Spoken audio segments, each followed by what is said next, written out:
In the last couple years, there's been growing concern about Islamic terrorism and how to cope with the massive amounts of refugees and immigrants coming to Europe and to a smaller extent to the United States. Less than halfway into his first month in office, Trump initiated a 90-day moratorium on non-diplomatic citizens entering the United States from 7 predominantly Muslim nations.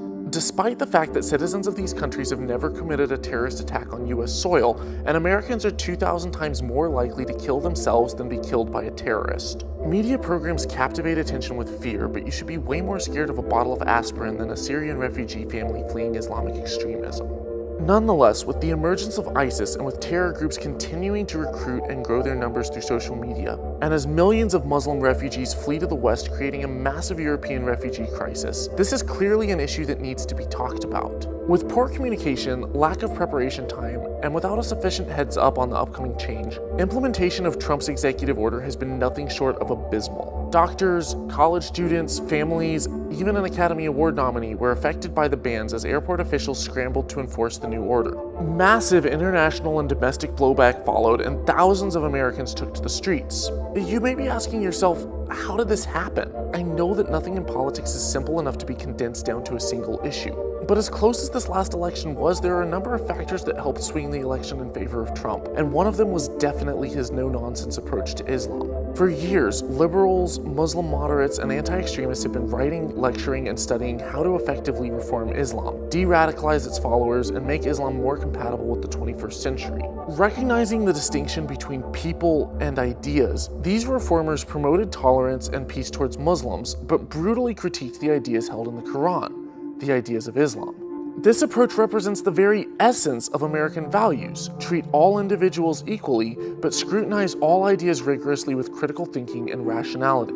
But at every turn, they've been attacked, not just receiving threats from Muslims, but by other liberals. Sam Harris, a soft-spoken intellectual, was called an Islamophobe by Ben Affleck for criticizing the bad ideas held in the Quran. Majid Nawaz, a Muslim of Pakistani origins, and Ayaan Hirsi Ali, an ex-Muslim from Somalia, were labeled anti-Muslim extremists by the SPLC, an American anti-hate watchdog organization, because they were trying to reform Islam.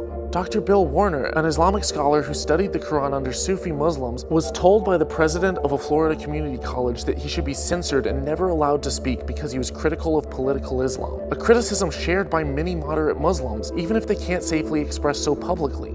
This is absurd. Since when have universities supported censorship of ideas? But the list goes on and on. Ali Rizvi, Sarah Haider, and other critics of Islam have faced similar blowback from leftist defenders of Islam who don't have the slightest clue what they're defending. Merely scrutinizing the ideology is treated as social barbarism by those unable to draw the distinction between criticism of an ideology and contempt for its practitioners. But ironically, those actually living under oppressive Islamic regimes are often grateful for the secular voices speaking out on their behalf, because with blasphemy and apostasy laws, they have no voice. That's why Richard Dawkins' book The God Delusion has been translated into Arabic and spread throughout the Muslim world like wildfire. I grew up in the Muslim world, and while I can attest that the majority of Muslims are indeed moderates, and most of the refugees are fleeing the same radicals you fear, I can also attest that the majority of Muslims don't follow their Quran, which is why they're not fundamentalists, because they don't adhere to the fundamentals of Islam. And when you really start getting into the meat of the Quran and the Hadith, there are doctrines that fly in staunch opposition with classical liberal values. I go into greater detail on some of the issues I have with Islam in my blog post, Is Islam Peaceful or Violent? But the fact is, the Quran paints non-Muslims in a very ugly light. I get that interpreting the Quran can be difficult.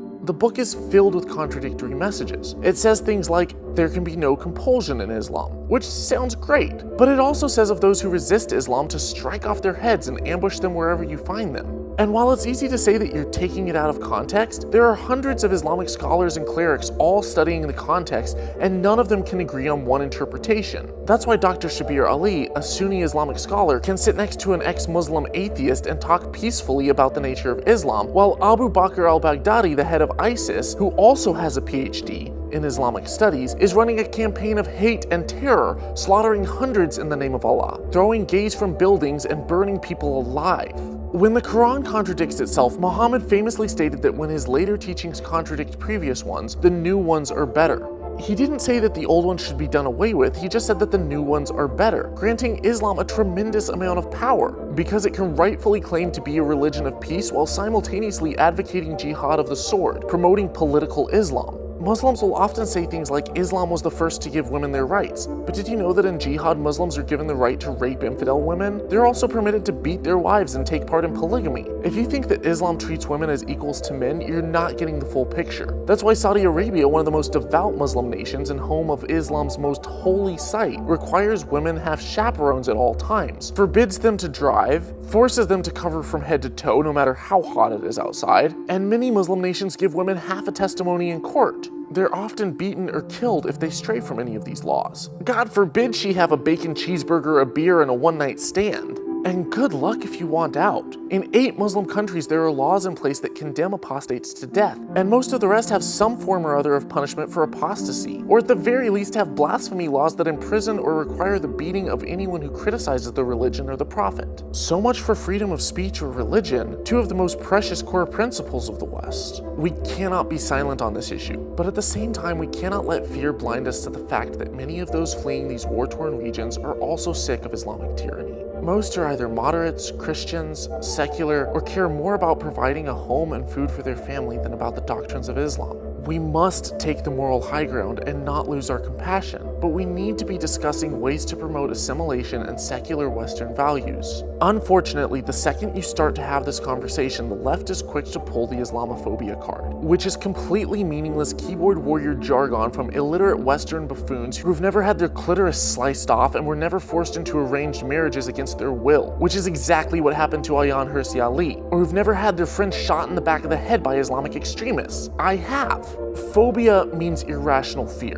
There is nothing irrational about approaching Islam with calculated caution, but you question it and you're called a racist. Islam is not a race. It is a belief and way of life that people of many different races choose whether or not to follow. All beliefs should be questioned. No idea is sacred. I've said it so many times before, but if a belief is true, it will hold up to scrutiny. And if it's not, then why follow it? The fact is, a lot of Americans are afraid because they don't understand what's going on. They know there's a problem and they want to solve it in a kind, compassionate way. Sadly, the voices of reason, those that may be able to provide an actual viable solution, are squashed. We should be having calm, rational conversations and debating how Islam can reform itself to be compatible with classical liberal values in the 21st century. But the complete hijacking of the conversation by the left with character assassinating slurs like racist and Islamophobe has silenced liberal politicians on the issue. Rather than have a nuanced conversation, most liberals keep silent, allowing fearmongers like Trump to step in because he's the only one that would even address it, even if he didn't have the slightest clue about the nature of the problem or how to solve it. Donald J. Trump is calling for a total and complete shutdown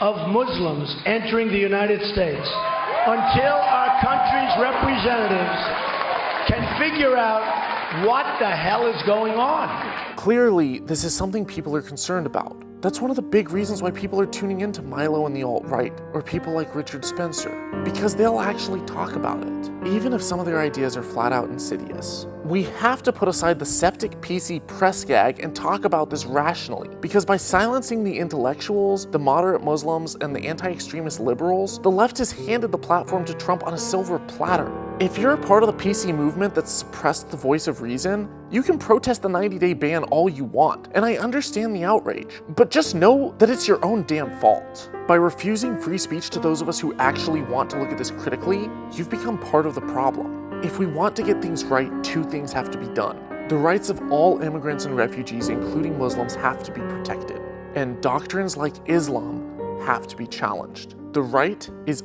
utterly failing at the former, and the left has completely failed at the latter. Until we can nail down both, things are only going to get worse. Thank you guys for watching this. I know it's a highly polarizing issue, and most people having a conversation about it are coming from one extreme or another and failing to really look at things critically. If you like my approach in this video, please consider pledging even just $1 a video on Patreon. It's like a cup of coffee a month, and it really goes a long way and helps me to keep doing what I'm doing. Thank you to all my current patrons, thanks for watching and sharing my videos, and don't drink the Kool-Aid.